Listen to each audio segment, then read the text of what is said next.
Hi everyone, welcome to our channel విహాతో విశ్వం. ఎలా ఉన్నారు అందరూ?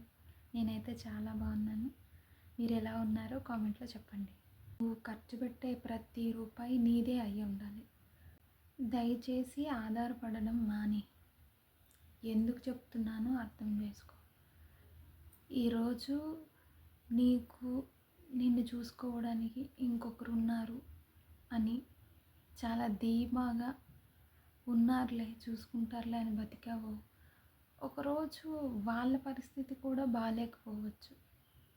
వాళ్ళ పరిస్థితి కూడా నీతో చెప్పుకోలేనంత దిగజారిపోవచ్చు. నువ్వు ప్రేమించిన వాళ్ళైనా, నీ హస్బెండ్ అయినా, నీ అమ్మా నాన్న అయినా, ఎవరైనా సరే ఫస్ట్ నువ్వు ఒకరి మీద ఆధారపడడం మానే. నువ్వు ఖర్చు పెట్టే ప్రతి రూపాయి కూడా నీదే అయి ఉండాలి. ఏ పని చేసినా పర్వాలేదు, కూలి పని చేసుకొని రోజుకి 200-300 సంపాదించినా పర్వాలేదు. అందులో నువ్వు ఖర్చు పెట్టే ప్రతి రూపాయి కూడా చాలా సంతోషాన్ని ఇస్తుంది. కానీ ఒకరి మీద ఆధారపడి నీ జీవితం వాళ్ళ మీద పెట్టేశావు అనంటే, వాళ్ళు ఇచ్చినన్నాళ్ళు బాగానే ఉంటుంది, వాళ్ళు నచ్చుతారు.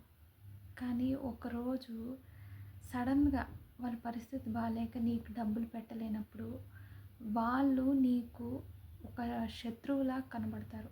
అరే, ఇన్ని రోజులు పెట్టిన వాళ్ళు ఇప్పుడు ఎందుకు పెట్టట్లేదు? ఇంతకుముందు అంతా పెట్టారు కదా. నేను అడిగేసరికి నీకు అన్ని ప్రాబ్లమ్స్ గుర్తొస్తాయా? లేదంటే ఇంతకుముందు బాగా చూసేవాళ్ళు ఇప్పుడు నన్ను ఎందుకు బాగా చూడట్లేదు అని చాలా నెగిటివ్ థాట్స్ వాళ్ళ మీద కలుగుతాయి. అందుకే ఒక బంధంలో ఏంటంటే ఆధారపడడం మానే. స్వతహాగా ఇండిపెండెంట్గా బతకడం నేర్చుకోవాలి. అందరూ మనతో ఎంతకాలం వరకు ఉంటారో తెలీదు. వాళ్ళ టైం వచ్చేసరికి వాళ్ళు వెళ్ళిపోతారు. అప్పుడు నీకు నడవడం నేర్చుకోలేనప్పుడు అక్కడి నుంచి అక్కడే ఆగిపోతావు, అక్కడే బాధలోకి వెళ్ళిపోతావు, అక్కడే ఆలోచనలోనికి వెళ్ళిపోతావు. అసలు నేను ఇప్పటి నుంచి ఎలా బతకాలి? ఇప్పటి వరకు తను ఉన్నారు కదా, నన్ను చూసుకున్నారు కదా అని ఎన్నో ఆలోచించుంటావు కదా. దయచేసి ఇండిపెండెంట్గా బతకడం నేర్చుకో. చాలామందికి ఆ పూట ఖర్చు పెట్టుకోవడానికి డబ్బులు ఉండకపోవచ్చు. ఖర్చులు కూడా ఒక 100-200 కూడా వాళ్ళ దగ్గర ఉండకపోవచ్చు. కానీ నేను చూశాను చాలామందిలో డబ్బులు, ఈ పూటకి డబ్బులు లేని వాళ్ళు కూడా నేను మంచి కారులో తిరగాలి, నేను మంచి ఫ్లాట్ తీసుకోవాలి, నేను 10 మందికి సహాయంగా నిలబడాలి, నేను ఈ సమాజంలో ఎంతో కొంతమందికి సేవ్ చేయాలి, నేను ఎప్పుడు పెట్టే చేయగా ఉండాలి అని చాలా కోరికలు ఉంటాయి. అసలు ఎందుకు ఉంటాయి అంటారు? అసలు 100 రూపాయలు ఖర్చు పెట్టే స్తోమత లేని పర్సన్కే ఇలాంటి కోరికలు చాలా ఉంటాయి. మీకు అర్థమవుతుందా? అలా ఏమీ లేని పరిస్థితుల్లో ఉన్నప్పుడు కూడా అలాంటి ఆలోచనలు, అలాంటి థాట్స్, అలాంటి కోరికలు మీకు కలుగుతున్నాయంటే ఏదో ఒక రోజు ఖచ్చితంగా మీరు సక్సెస్ అవుతారనే దాని అర్థం. ఏమీ ఒక మన జీవితానికి ఒక అర్థమే లేనప్పుడు మనకి అలాంటి ఆలోచనలు కలగవు, మనకి అలాంటి ఆలోచనలు రావు కూడా. మనకున్న మన చిన్న బ్రతుకులో ఇన్ని ఆలోచనలు వస్తున్నాయి అంటే దాని అర్థం ఖచ్చితంగా ఏదో ఒకటి సాధిస్తావని. ఫస్ట్ నువ్వు అనుకోవాలి, నీకై నువ్వు అనుకోవాలి, నేను ఇండిపెండెంట్గా బతకాలి, ఎవరి మీద ఆధారపడకూడదు అని. యాజ్ ఎ గర్ల్గా నేను చెప్పే సలహా ఏంటంటే, ఒక మగాడి మీద ఆధారపడి బతకొద్దు. ఎందుకంటే ఆయన పెట్టినన్ని రోజులు బాగానే ఉంటుంది, తర్వాత పెట్టి పెట్టి పెట్టి తను అలసిపోతాడు. అప్పుడు తనకి చాలా కష్టంగా ఉంటుంది. అప్పుడు ఒక మాట తను అన్నాడే అనుకో మనకి, అది ఎట్లంటే చాలా, అది తీసుకోలేము, అది చెప్పలేము. ఆ పెయిన్ అంత కష్టంగా ఉంటుంది. ఇన్ని రోజులు నువ్వు తినే తిండి నాది అని అంటే అసలు ఒక ఆడపిల్లగా ఆ బాధ ఎంత ఉంటుందో నాకు తెలుసు. నాకు అది కావాలి, ఇది కావాలి అంటే ఎక్కడి నుంచి రాదు. ఎవ్వరూ మన కోసం ఏది తీసుకురారు. మనకై మనమే స్వతహాగా మనకేం కావాలో ఒక క్లారిటీ తెచ్చుకొని సంపాదించుకోవాలి.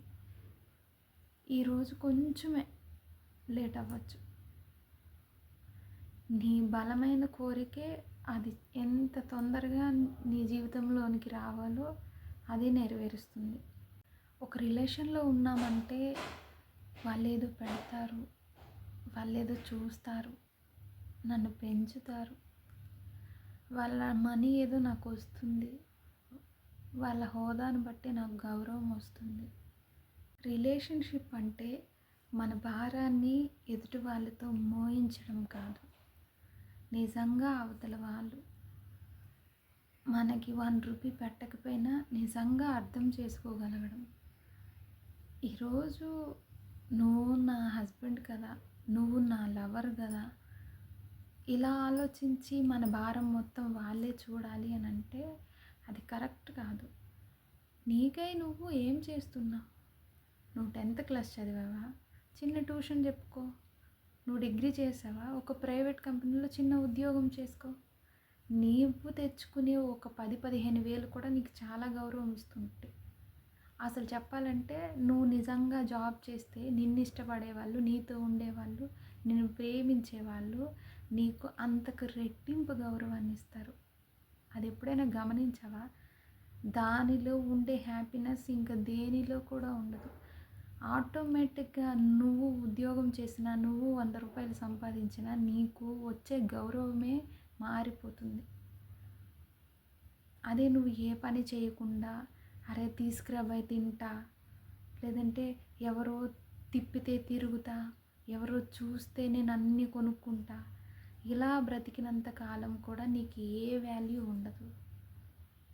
కాబట్టి ఆధారపడ్డం మానేసి ఈ రోజు నుండైనా నీకు చేతనైనంత, నువ్వు సాయపడగలిగినంత నీ హస్బెండ్కో నీ లవర్కో సహాయంగా ఉండు. నా మాట విను. నీకు కూడా గౌరవం ఉంటుంది, నీతో ఉన్న వాళ్ళకు కూడా గౌరవంగా ఉంటుంది. నీకు ఏ మెంటల్ ప్రెషర్ తీసుకోవాల్సిన అవసరం ఉండదు. సరేనా? మళ్ళీ ఇంకొక వీడియోతో మళ్ళీ నేను మీ ముందుకు వస్తాను. అంతవరకు నేను మీ హాసిని. బాయ్.